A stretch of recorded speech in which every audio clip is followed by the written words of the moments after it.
Morning, everyone. I call to order the September 24th Planning Commission meeting at 9 a.m.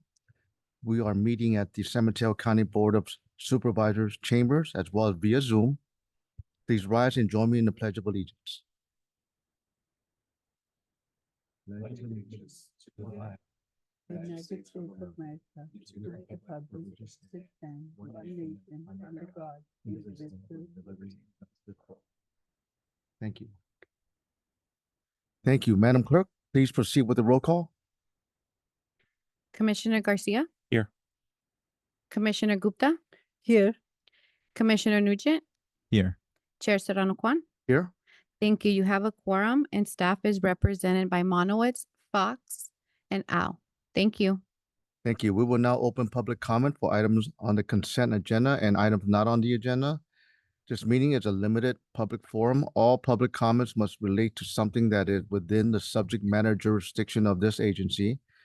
If a comment does not relate to the subject matter jurisdiction of this agency, we will interrupt your comment and move on to the next speaker. As the presiding officer of this meeting, I will determine whether a comment does not relate to the subject matters placed within this agency's purview. Madam Clerk, please proceed. Thank you, Chair. I will first call upon members in person, followed by speakers online. For in-person comments, the speaker slips are located in the back of the room. On Zoom, please use the raise hand feature or *9 if you are calling by phone. And at this time, we have no speakers in chambers or online. Thank you.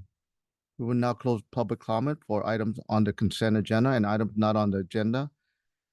Is there a motion to set the agenda and approve consent agenda, which includes item 1, minutes from September 10th, 2025, item 2, PLN 2025-00266, and item 3, PLN 2025-00280. So moved. I second. Thank you. That was a motion by Commissioner Garcia and a second by Commissioner Gupta. Commissioner Garcia? Aye. Commissioner Gupta? Aye. Commissioner Nugent? Aye. Chair Serrano Kwan? Aye. Thank you. Motion carries. We will now move on to item number 3. Madam Clerk, please introduce the project and the planner.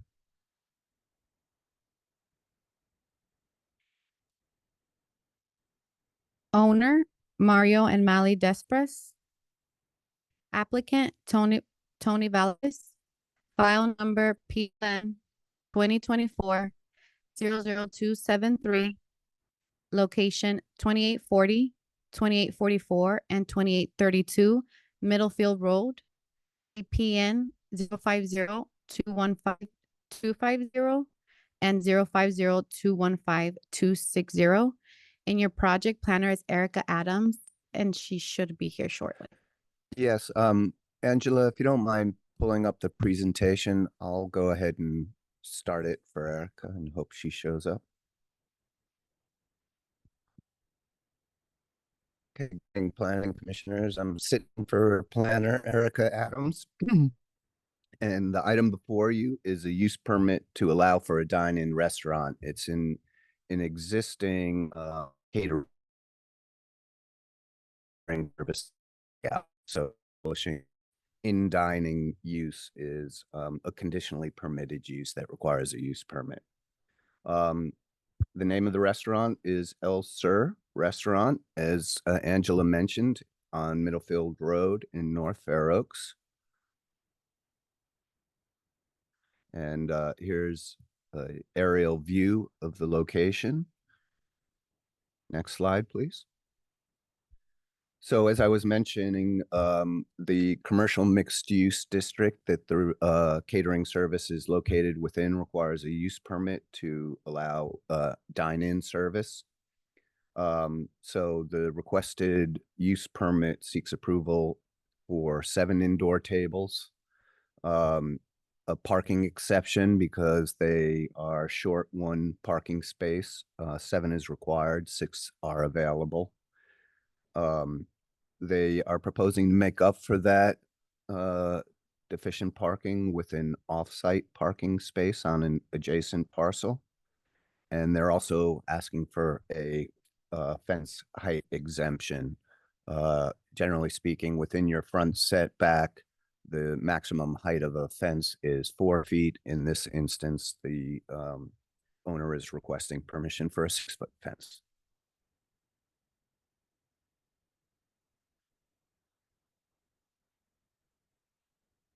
Commission must make certain findings, specifically that the establishment, maintenance, and or conducting of the use will not, under the circumstances of the particular case, result in a significant adverse impact to coastal resources, not an issue here, or be detrimental to the public welfare or injurious to property or improvements in said neighborhood.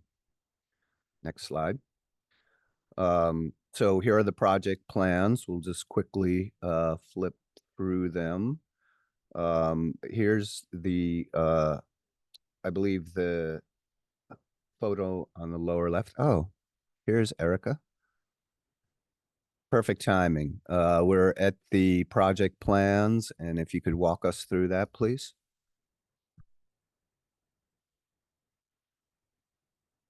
We go back to the beginning. I don't think you need to go back to the beginning. Okay. I've already introduced the required use permit and the necessary findings, and I'm looking at you to cover the plans here, please. Okay, so here we are. Sorry, I had a gas leak this morning. Here we are at the site plan. You can see the two, is this working? Okay, you can see the two parcels that are involved with the application. This zooms into it. So you can see the parking is on one parcel and the restaurant uses are on the other parcel. They also in the top right corner, there is a beauty salon. And then here, when you go to the floor plan for the use, you can see the proposed dining tables. These are the elevations for the outside.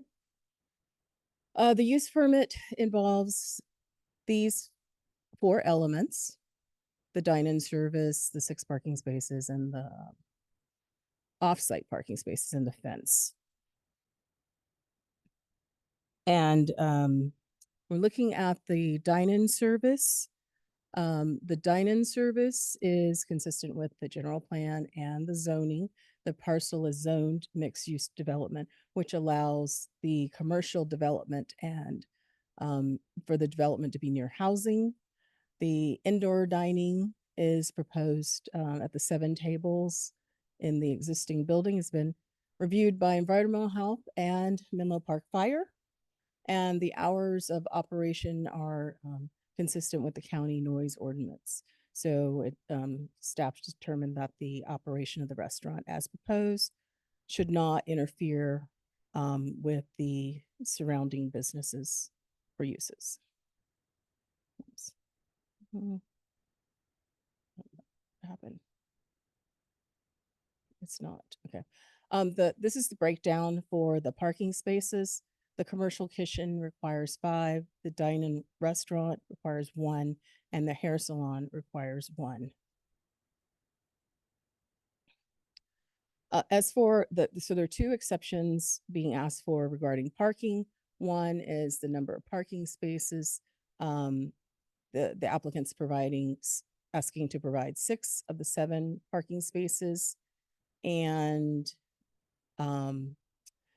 the reduction of parking can be granted when the proposed parking is as close as possible to the required parking and is not detrimental to the community. The combined uses on site for the beauty salon and the restaurant and restaurants assorted uses require, as I said, the 7 parking spaces, but the parking demand for each of those uses and services would be varied. So all of the uses won't need parking all at the same time. And we think that peak takeout operations and dine-in services might have parking that overlaps in time, but that the length of the time of the parking being required is going to be varied, and that the parking demand should be met. The CM3 zoning identifies guidelines for off-site parking spaces, and review of the application shows that this proposal does meet that. The two lots are under common ownership and are adjacent, approximately 40 to 80 feet from the front door of the restaurant.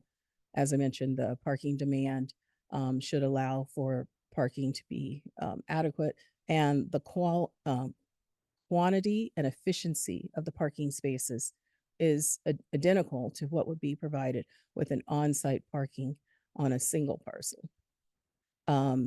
There's no shared parking agreement with other businesses for this proposal, and the applicant is going to sign an agreement with the county that ensures that the spaces remain dedicated to the use, and acknowledging that any changes in ownership or access to the parking spaces may result in termination of the use permit. Okay.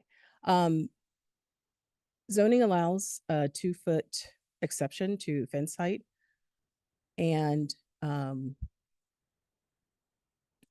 looking at whether or not this proposal met the fence height exceptions, the project is asking for a 6-foot metal gate to remain around the parking area. The applicant stated that the taller fence provides increased security, and the zoning prescribed fence or wall could allow for graffiti and reduce safety. The Department of Public Works has no concern about the existing fence on Middlefield Road, and staff has determined that the fence is compatible with the neighborhood. So in looking at the 4 elements, they need to meet the finding for use permit, basically that, establishment maintenance and or conducting of the use will not, under circumstances of particular case, result in significant adverse impact to coastal resources or be detrimental to the public welfare or injurious to property and improvements. And I think I hit on all of those notes. And in addition, the project was exempt from CEQA Class 1, consisting of operation, repair, maintenance, permitting, leasing, licensing, or minor alteration of an existing public or private structures, facility, mechanical equipment, or topographical features, including negligible or no expansion of an existing or former use. And therefore, we will ask the Planning Commission to approve the use permit and determine that the project is categorically exempt. And I can take any questions. Any questions from the commissioner? Nope. I just had a question regarding any ADA requirement for the I'm sorry, parking. I can barely hear you. Any ADA requirement for the parking?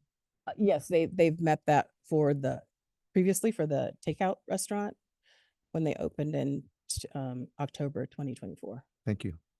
Any other questions, anybody? I do have question. Is the salon also under the same ownership as? No, No, okay. they're And the leasing. parking, is that specified that only one parking is for the salon? The parking requirements are based on square footage of the business. And so based on the zoning and the square footage, the salon would have one parking space requirement. Okay. Does that answer the question? Uh, There's not a designated parking It's space. not a No. designated Was that one. okay? Okay. And they will be able to enforce that other non There's not going to be, customers.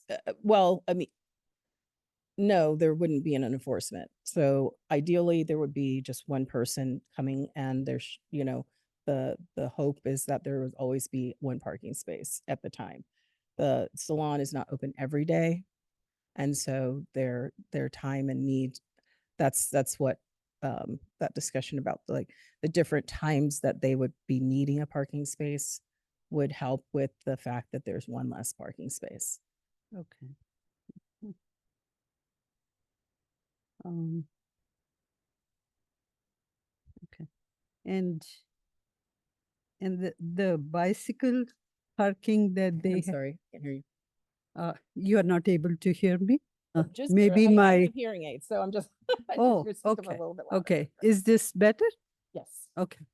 So the bicycle parking, is that providing like additional mode of Well, it's a requirement of the new zoning that okay. they offer that, and so they have provided the cycling, and so anybody who does cycle there, I think actually some of the delivery services cycle in, so there is parking, there's a place for people to use that. To use that. Yeah. I see. I see. So okay.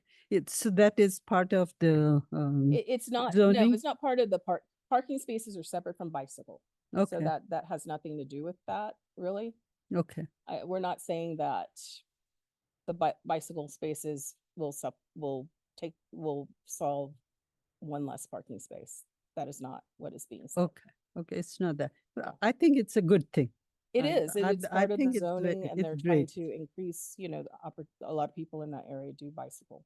Right, right. Yeah, because there are e-bikes and Mhm. can a e-bike be parked there? I think you can secure it. Right. I think It's more the- like securing it yeah, to the something. Right. rack is, if you can secure it there, that's what can Okay. happen. And uh, in terms of the height or like putting those 6 feet high fences around the parking Mhm. space, I thought there was already um That in is the fence that is there. So the there's not gonna be a fence is change to already the there, fence, right? just to legalize it. Right, it's already in one of the drawings, it said 66 like 5.5 feet fence is already there. Right. Okay, so that The fence stays. is, the fence that is there is over height. This permit will legalize it. Okay. Yeah. Okay. Okay. Mhm. Thank you. You're welcome. Thank you. Any other questions from commissioners? Thank you for your questions. The applicant, if they're here, will now have 15 minutes for the presentation. Thank you, Chair, and I don't believe the applicant wishes to speak at this time. Okay. If we have no questions for the applicant, we will now open public comment for item number 4. Madam Clerk. Thank you, Chair. We have nobody wishing to speak in chambers. And at this time, I do not see any hands raised online. Thank you. Thank you.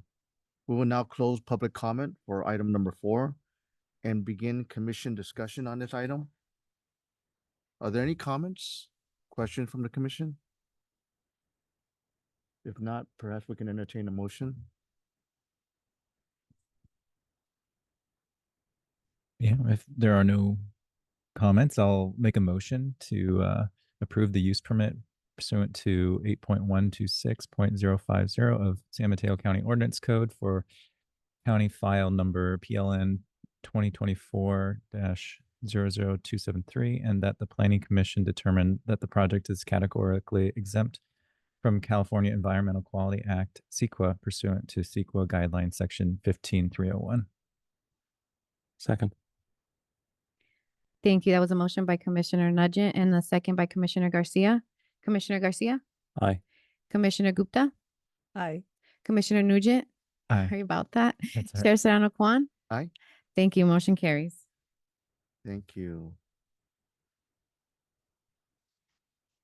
Okay. Thank you, Madam Clerk. Mr. Monomich, now I'll turn it over to you. Yes, thank you, Chair. I have no correspondence to report today. And with regard to the next meeting, the October 8th meeting has been canceled. We don't have any items for October 8th. So the next meeting will occur on October 22nd. Moving on to the director's report, I want to thank the commissioners for coming in today for such a short meeting. Normally, if we only have one regular item on the agenda, I try to push it to the next meeting so that you're not coming in for just one item. Today, we had two general plan conformities on the consent calendar. Excuse me, and under state law, the county has a set time frame to act. And so it was important that we meet today so that we complied with those timelines and those projects could move forward. As far as updates, I would like to let the commission know that yesterday, the Board of Supervisors endorsed a grant we've submitted to the Transportation Authority.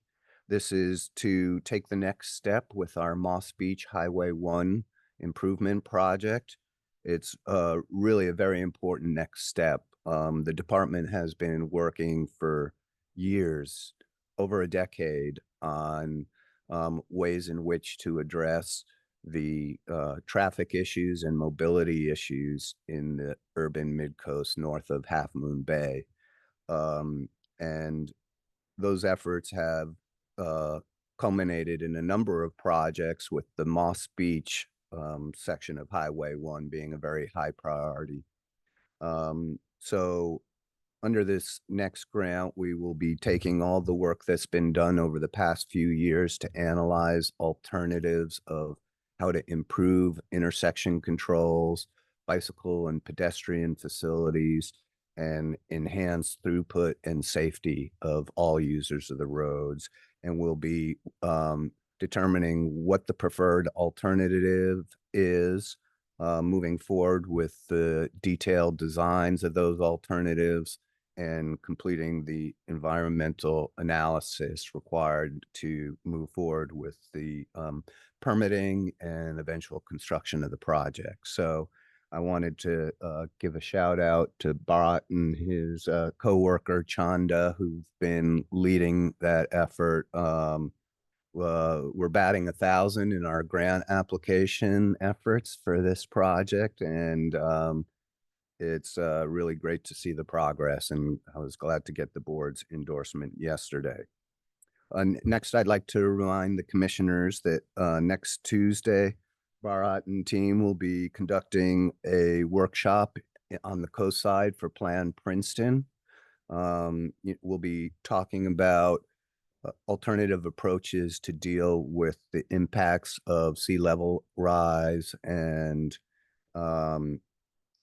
presenting some ideas that staff has beyond an approach to adapting to that change. Finally, as you know, the county has commissioned a geotechnical study of the conditions out in the Seal Cove area, where we've been experiencing increased rates of soil movement of a known landslide that is impacting a number of residents out there. We had planned on a public meeting to present that report last week. It had to be postponed because the report is still in production.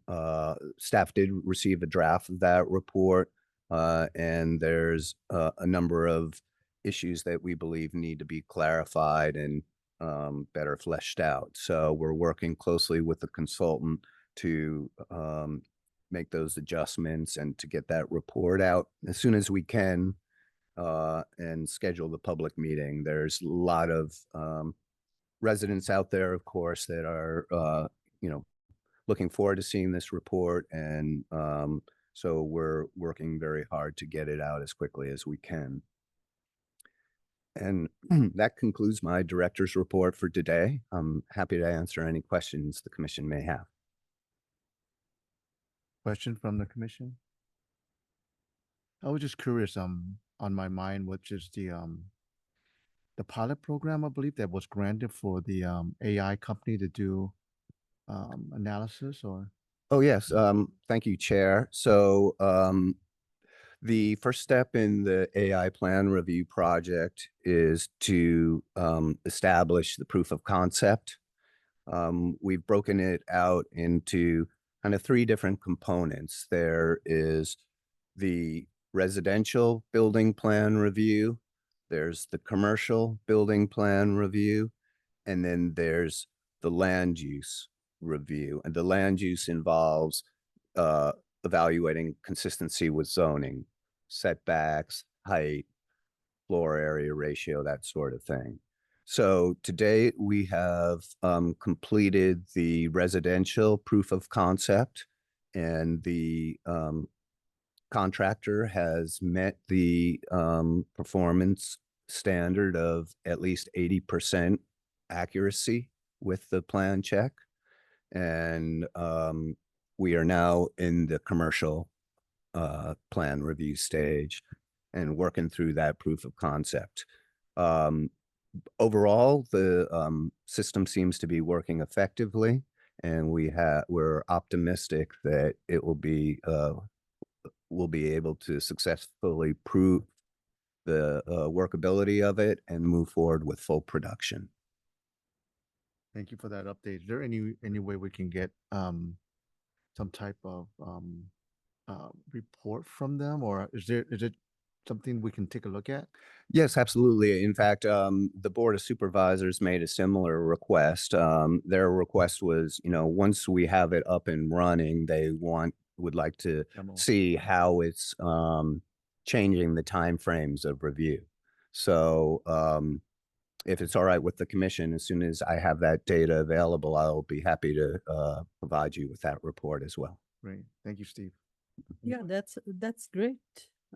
Yeah, if it can expedite some of these reviews, because Yes, I not only make the reviews occur more quickly, but also more consistently. I think it eliminates, the potential for human error, which always exists when we're doing manual review. The 80% accuracy, that was a minimum threshold? Or Minimum was it- threshold. Okay, and it exceeded that presumably? Yes, in most cases it did. I haven't been one of the testers, so I don't have all the data, but those of my folks on staff who have been doing the testing have been impressed with the results. Looking forward to seeing the full report. Yes, we all are. In fact, I am getting calls from other jurisdictions about every other day wanting to know the same, because I think everybody's looking to us to see how this works out. So, consistent with San Mateo County's spirit of innovation, we're on the forefront of this, which is great. Steve, how do you see it? When will the pilot be over and they're going into contract? So developing the proof of concept, we are under contract. The contract would be terminated if we didn't establish the proof of concept. But because things are proceeding in a positive direction, we will just continue, we will move seamlessly from the proof of concept into production. The proof of concept period should be complete within 6 months of project initiation. So not too far from now. And then we'll go into full production and start actually using it on a project by project basis. Okay, thank you. Absolutely. Any other questions? yes, a little while ago, Supervisor Spear had set up this code of conduct. She had brought it, I believe, from the Congress, and she had discussed that in at the board meetings. And I was wondering if there was anything that like results in any kind of training for that. Are you aware of? I apologize, Commissioner Gupta. I didn't listen in on that board meeting, and I'm not This was aware of. like sometime earlier this year. Okay, Yes, I'm not familiar with any action that came out from okay, that. okay. So probably we are not Not at this point. going If to- I yeah. learn anything, I'll be happy to report back. okay, okay. Thank you. Sure. Anybody else? If not, thank you. Meeting adjourned. Thank you very much.